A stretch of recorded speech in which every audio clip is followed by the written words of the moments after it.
You know, the reason the Gojo versus Sukuna debate never really dies isn't because fans are trying to figure out who wins in a fight. That part, in the strictest sense of a one-on-one brawl, is settled. The debate lives on because the fight was never really just a fight. It was a collision of two completely opposite philosophies on strength, loneliness, and what it means to exist at the absolute pinnacle of a world that can't even breathe the same air as you. And when you look past the explosions and the domain clashes, you realize that both of them walked into that battle carrying the same fundamental weight, the burden of being untouchable. But they were carrying it in completely different hands. On paper, Gojo Satoru looks like the character who has everything. The 6 eyes and the limitless technique aren't just powerful, they're a genetic lottery win that separates him from every other sorcerer in history. But that power comes with a price. Infinity isn't just his technique, it's his life. There's always distance between him and everyone else, physically and emotionally, and that distance isn't something he can turn off. He can see everything, he can do anything, but he can't be reached. That's not godhood, that's isolation dressed up in a blindfold and a smirk. Gojo acts arrogant because it's easier than being honest about the fact that the one person who truly understood him,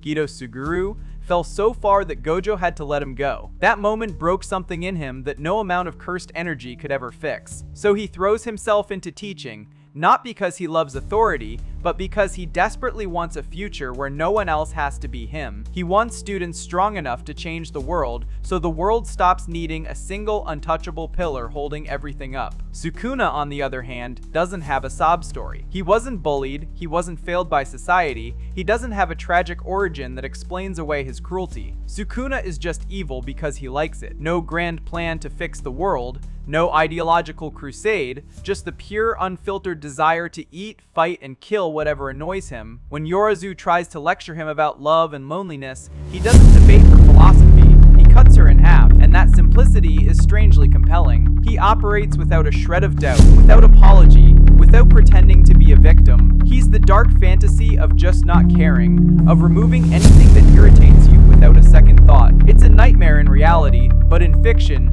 that kind of absolute freedom is cathartic. But here's where it gets complicated. Sukuna's whole worldview is built on the idea that only the strong are loved. That's not just arrogance.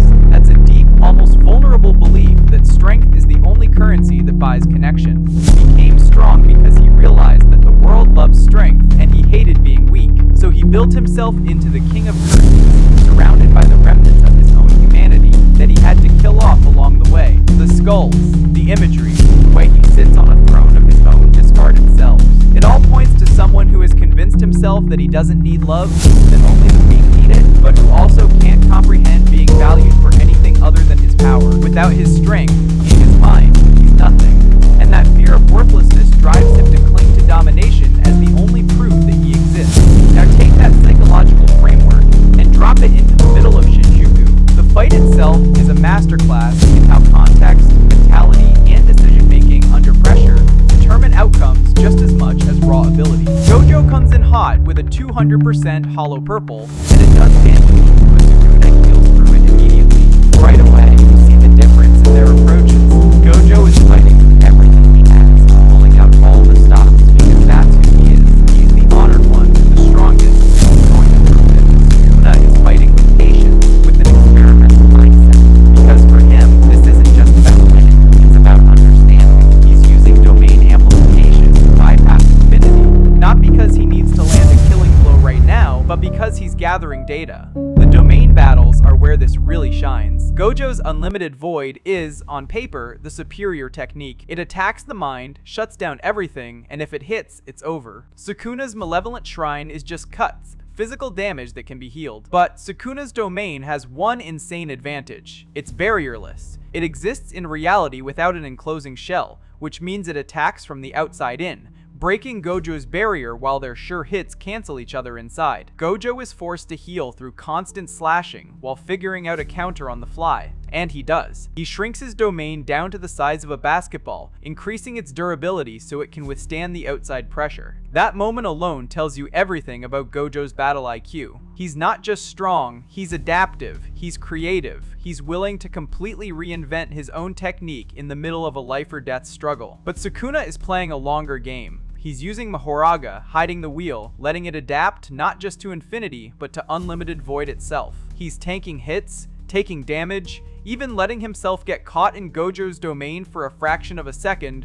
Also, Mahoraga can analyze and adjust. This is where you see the difference in their relationship to risk. Gojo takes risks because he believes in his own strength, because he has to win to protect the future he's trying to build. Sukuna takes risks because he's curious, because he wants to see what happens, because losing isn't really a concept that exists in his mind. He's not fighting for anyone else. He's fighting because this is the most entertainment he's had in 1,000 years. And that mindset difference affects everything. Gojo lands a black flash, which in Jujutsu Kaisen is supposed to be this moment of perfect focus, and it knocks Sukuna unconscious. If Mahoraga wasn't there, if the wheel hadn't already been turning, the fight ends right there. But Sukuna built his entire strategy around having that safety net. He's not above using tools, using shadows, using Megumi's body as a shield and a lab rat. Gojo, for all his arrogance, fights with a certain purity. He is the strongest, so he fights like the strongest. Sukuna fights like someone who has already won, who is just waiting to see how the victory will manifest. The intelligence difference isn't about who's smarter. It's about what they're smart about. Gojo has insane tactical genius in the moment. The way he sets up the hollow purple that kills Agito,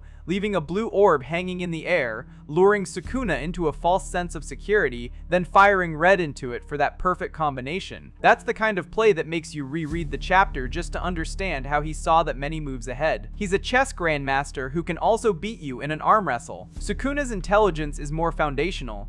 He understands jujutsu on a level that even Gojo hasn't fully reached, which makes sense given the 1,000-year head start. He knows how to manipulate binding vows, how to hide the conditions of his techniques, how to use an external entity like Mahoraga to solve problems that he couldn't solve directly. He's not just fighting Gojo, he's fighting the very concept of infinity, and he's using the fight itself as a laboratory to develop a new way to cut the world. Physically, Gojo probably has the edge in hand-to-hand. Throughout the fight, even when outnumbered 3 against 1, Gojo holds his own, dodges, counters, and never really looks pressured. He knocks Sukuna out with that black flash. But Sukuna in his original Heian form, with 4 arms and a mouth on his stomach, would be a different story. That extra pair of arms isn't just about throwing more punches, it's about maintaining hand signs for techniques while still fighting, about using chants and gestures simultaneously without leaving openings. Gojo fought a version of Sukuna that was limited by Megumi's body, and it still took everything he had. The debate about whether Heian Sukuna would have won faster or lost harder is never going to be settled, because the Sukuna we saw needed Mahoraga to figure out the world slash, but he also used that adaptation process to learn something he could potentially replicate on his own. That world slash is the ultimate example of how context changes outcomes, and even then, the way it happens, off-screen, after Gojo has already celebrated victory, after the narrative has convinced us that he's won, that moment lands the way it does because of who Gojo is as a character. Gojo built his entire identity on being the strongest. He promised, implicitly, that as long as he was there, everything would be okay. And then, in an instant, that promise breaks. Sukuna never promised anything. He just said he was a calamity. If he plays dirty, steals a technique, hides behind Mahoraga, he's not being a hypocrite. He's being exactly what he always said he was.